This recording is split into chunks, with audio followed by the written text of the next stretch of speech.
Welcome to the 2021 Council of State Archivists video series. This video has been prepared by the State Electronic Records Initiative subcommittees. In this video, we will provide an overview of the appraisal of email, focusing on two techniques that can make working with the high volume of email more manageable. Emails are just a type of record, so archival theory says they shouldn't receive special treatment. But the sheer volume of email generated every day means that standard appraisal procedures aren't always practicable.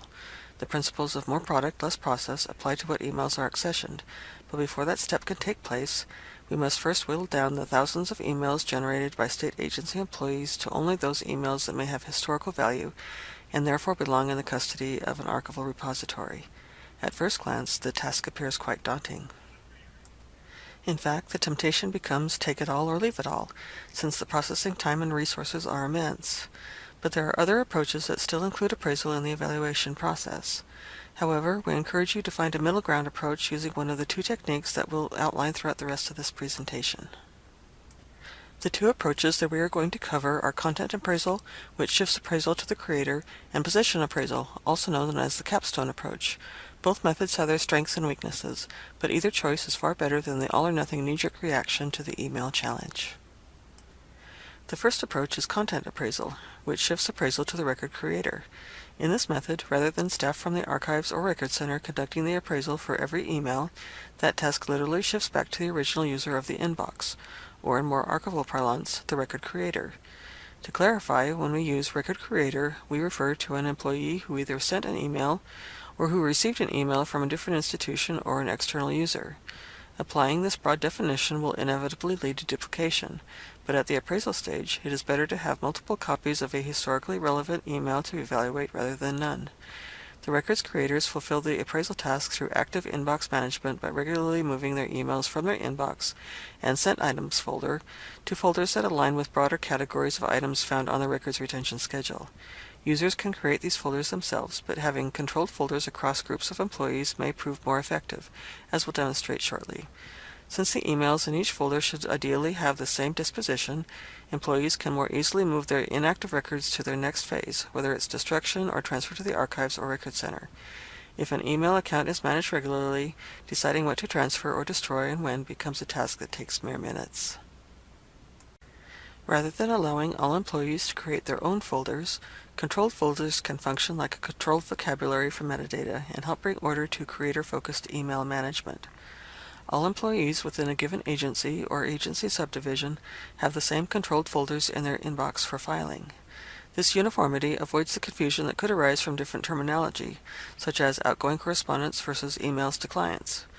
Ideally, these controlled folders mimic the vocabulary of the retention schedule. If so, employees can know that any items in the publicity materials folder likely have the same retention, making destruction or transfers to the archives or record center much more efficient when the time comes. In some cases, collaboration with an organization's information technology department might become necessary to ensure that all users have the controlled folders and do not create non-controlled folders independent of the planned scheme. One potential drawback to implementing controlled folders is the difficulty of creating folders that encompass all potential emails for any given division of an agency. Before embarking on a controlled folder approach, it is necessary to consult agency stakeholders to attempt to create the necessary folders to cover all functions and records generated by that agency. Users can capitalize on features in their email client to automatically sort emails based on subject, content, sender, or recipient. In the example shown here, a user has set up a rule to automatically move emails with attorney-client privilege in the subject line to a confidential category. In terms of email management, users could take advantage of those tools to sort emails into their proper retention folders, such as sorting emails with leave in the subject line to a leave request folder with a set retention period. We encourage viewers to become more familiar with the automation possibilities specific to their client, whether that's Outlook, Gmail, or another platform. The content appraisal approach has several pros and cons. One benefit is that the creator has already sorted emails into categories aligning with the retention schedule, so you only accession content from those folders with a disposition of permanent and archival. Another benefit of the content approach is that proper use of folder sorting can enable automatic capture on a routine and regular basis. On the other hand, implementing this approach requires widespread buy-in of state agency employees. Will all employees regularly sort their email into folders? Furthermore, there is high potential for user error. Will all employees correctly sort their emails into the appropriate folders? Will they sort their sent items, which are arguably more important since they are the likely record's custodian, as well as received emails in their inbox? Finally, failing to use controlled folders could create chaotic metadata that hampers description and access efforts. In contrast to the content approach, the position and appraisal approach, also known as Capstone, relies on the capture of emails from certain employees identified as crucial to making decisions or executing functions that generate records of historical value.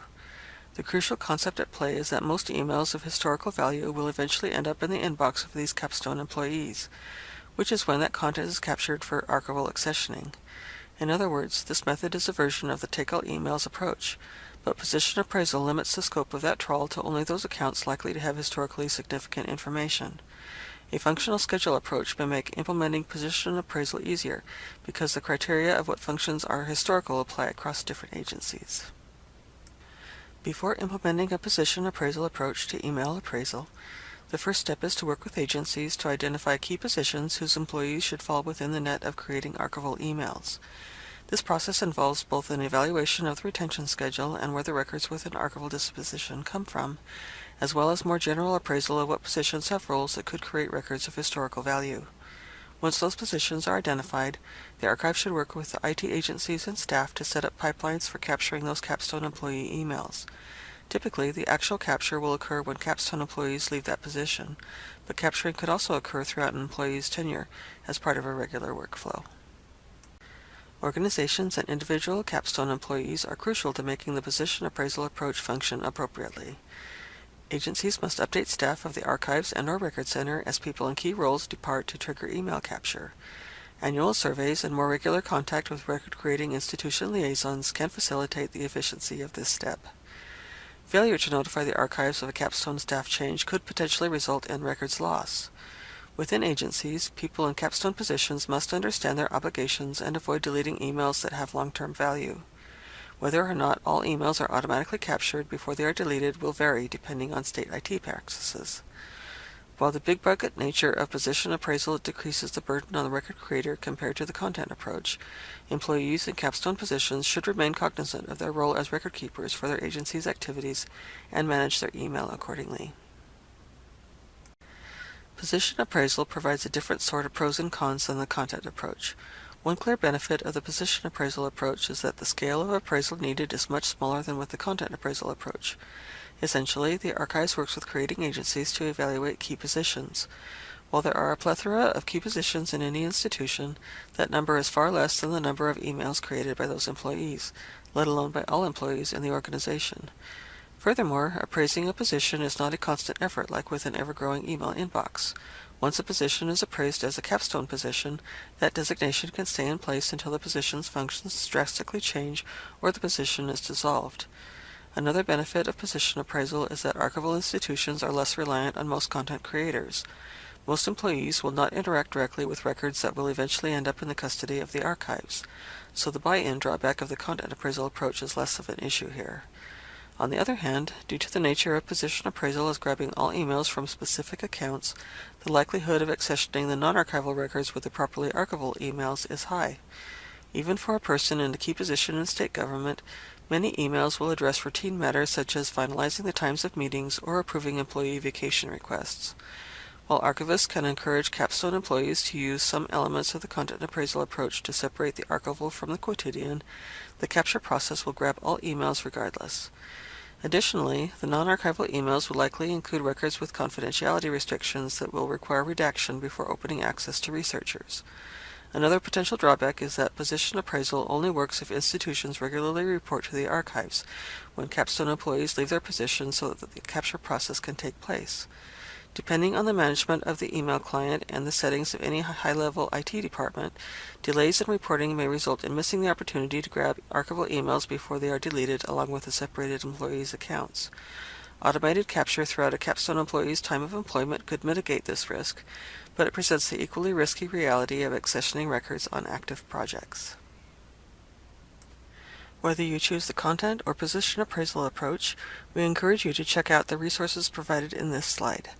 The COSA Prepare project, supported by the University of Illinois' Email Archives, Building Capacity and Community program funded by the Andrew W. Mellon Foundation, will develop best practices, documents, and provide educational opportunities to archivists working with email records. We also have email management and retention guides from Virginia, Michigan, and Arizona. Guides from many more states are available through COSA's Resources Center, which you can find at our website, www.statearchivists.org. We hope you enjoyed this video on email appraisal. Please be sure to check out our previous videos and stay tuned for upcoming videos on additional topics. If you have any questions about the program or would like to suggest a future topic, please feel free to comment below. Thank you for watching. As part of their continued support of the State Archives and the great work done by COSA, Preservica is excited to be sponsoring the CIRI program and helping spread the knowledge of best practices in electronic records available to the state and territorial government community. Here is additional information about us and how you can get in touch with us.